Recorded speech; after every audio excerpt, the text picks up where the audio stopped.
नागपुर में कांग्रेस नेता नाना पटोले ने पुणे में राहुल गांधी के कार्यक्रम को लेकर मुख्यमंत्री देवेंद्र फडणवीस पर तंज कसा। उन्होंने कहा कि पुणे शिक्षा का हब है और यहां देश भर से बड़ी संख्या में छात्र छात्राएं पढ़ने आते हैं। राहुल गांधी विद्यार्थियों की बात सुनने पुणे पहुंच रहे हैं, इसलिए बड़ी संख्या में युवा स्वेच्छा से कार्यक्रम में शामिल होंगे। पटोले ने दावा किया कि कार्यक्रम को लेकर फडणवीस के बयानों से छात्रों में उत्सुकता बढ़ी है और एक तरह से वे राहुल गांधी के कार्यक्रम की मदद ही कर रहे हैं। नागपुर मनपा में वंदे मातरम को लेकर हुई कथित गलती पर पटोले ने कहा कि इसे सिर्फ गलती का मुद्दा बनाना उचित नहीं है। महात्मा गांधी और पंडित नेहरू जैसे नेताओं ने भी इस गीत को स्वीकार किया था। उन्होंने भाजपा पर वंदे मातरम के नाम पर राजनीति करने का आरोप लगाते हुए कहा कि आज किसानों की समस्याएं, बेरोजगारी, महंगाई और देश की सीमा की सुरक्षा जैसे मुद्दे ज्यादा महत्वपूर्ण है। वहीं पृथ्वीराज चौहान और सुप्रिया सुले के बीच के पुराने राजनीतिक घटनाक्रम पर उन्होंने कहा कि वरिष्ठ नेता अपने स्तर पर चर्चा कर सकते हैं और उन्हें इस मामले में बोलना उचित नहीं लगता। पटोले ने महाराष्ट्र सरकार पर भी जमकर निशाना साधा। उन्होंने आरोप लगाया कि महायुति के तीनों दलों में निधि वितरण को लेकर खींचतान चल रही है और राज्य में विकास कार्य प्रभावित हो रहे हैं। आंगनबाड़ी पोषण आहार मामले में उन्होंने आपूर्तिकर्ताओं पर कार्रवाई की मांग करते हुए सरकार पर चोर को छोड़कर सन्यासी को फांसी देने जैसा व्यवहार करने का आरोप लगाया। चीनी की कीमतों और महंगाई को लेकर भी पटोले ने भाजपा पर हमला बोला और कहा कांग्रेस बेरोजगारी, महंगाई और किसानों के मुद्दों को लेकर बड़ी लड़ाई की तैयारी कर रही है। उन्होंने दावा किया कि आने वाले समय में देश की जनता कांग्रेस और राहुल गांधी को राजनीतिक विकल्प के रूप में चुनेगी। मला असं वाटतं की एक प्रकारची मदतच देवेंद्र फडणवीस राहुलजींच्या छात्रों के गुंज या कार्यक्रमाला करता है असं म्हटलं तर वावगं ठरणार नाही।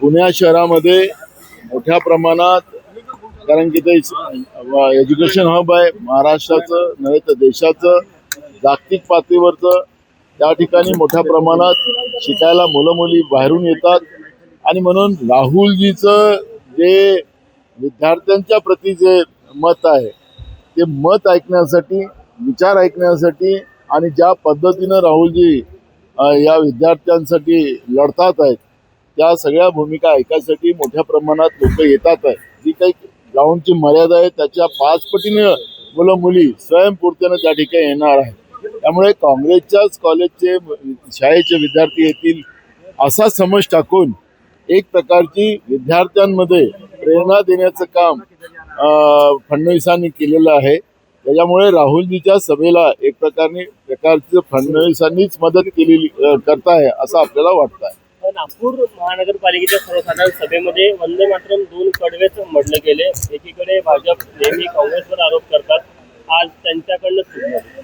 नाही, हे चूक म्हणता येणार नाही, कारण की आपण पाहिलं असेल की वंदे मातरम जे आपण गातो आहे याला मान्यता देण्याचं काम महात्मा गांधी असतील, रवींद्रनाथ टागोर असतील, सरदार वल्लभभाई पटेल असतील, सुभाषचंद्र बोस असतील, पंडित जवाहरलाल नेहरू असतील, या देशाच्या महान नेत्यांनी या वंदे मातरमच्या 2 कडव्याला मान्यता देऊन त्यामध्येच देशातील सगळ्या जाती वर्ण लोकांना सहभागी करून ते वंदे मातरम त्या पद्धतीचं आहे। त्यामुळे आता भाजप ज्या पद्धतीनं वंदे मातरमच्या आधारावर राजकारण करायला पाहत आहे, ज्याचा स्वातंत्र्य लढ्यात सहभाग नाही, ज्याचा तिरंग्याचा सन्मान 53 वर्ष या लोकांनी केला नाही, त्याला अपशकुनी म्हणणारी ही लोक आज देशप्रेम सांगून आपल्याच पद्धतीनं वंदे मातरम, हे वंदे मातरमही म्हणत नव्हते, वंदे मातरमचाही विरोध करणारी ही भाजप होती।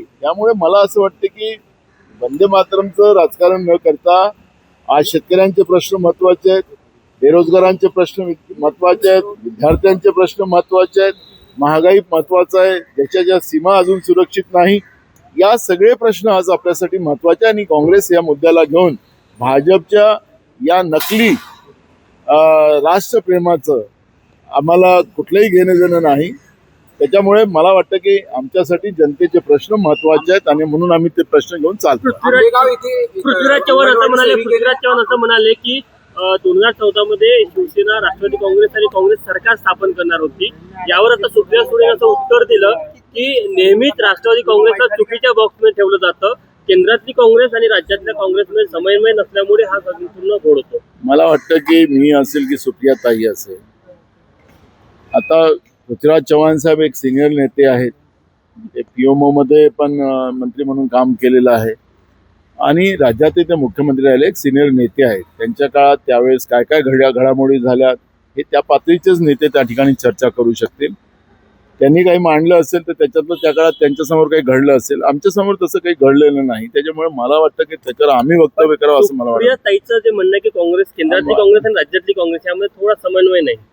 त्यांनी आम्हाला समन्वय सांगायची गरज नाही. मी काय बोलतोय की पवार साहेब आणि पृथ्वीराज चव्हाण साहेब यांच्या लेवलवर त्यावेळेस काहीतरी घडामोडी झाल्या असतील, त्याच्यावरचं वक्तव्य ते करतात आहे. त्याच्यामुळे त्या लेवलच्याच लोकांनी त्याच्यावरचं वक्तव्य करावं. मला असं वाटतं की आमच्या पिढीने याच्यावर काही बोलावं असं मला वाटत नाही. देशात सत्ताबदल जर झाला तर तो काँग्रेसमुळे नाही तर पंतप्रधान नरेंद्र मोदी यांच्यामुळेच होईल आणि 2029 मध्ये ते पंतप्रधान होणार नाही असा दावा पृथ्वीराज चव्हाण केला. बरोबर आहे, पण या देशाला पर्याय काँग्रेसच आहे. आणि ज्या पद्धतीनं नरेंद्र मोदींनी जे काही स्वप्न या देशाच्या लोकांना दाखवलं होतं, या 12 वर्षात एकही स्वप्न त्यांनी पूर्ण केलेलं नाही.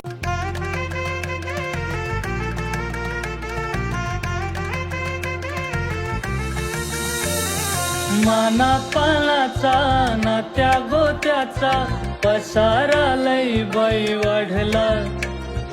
रुसवा नको ग बाई कुणाचा मोठ्यानी उतारा काढला.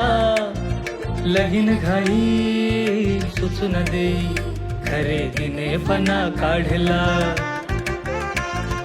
खरेदीला वरसिधीने उत्साह नवा आणला. बांधला बसता बांधला, बांधला बसता बांधला, बांधला बसता बांधला, बांधला बसता बांधला.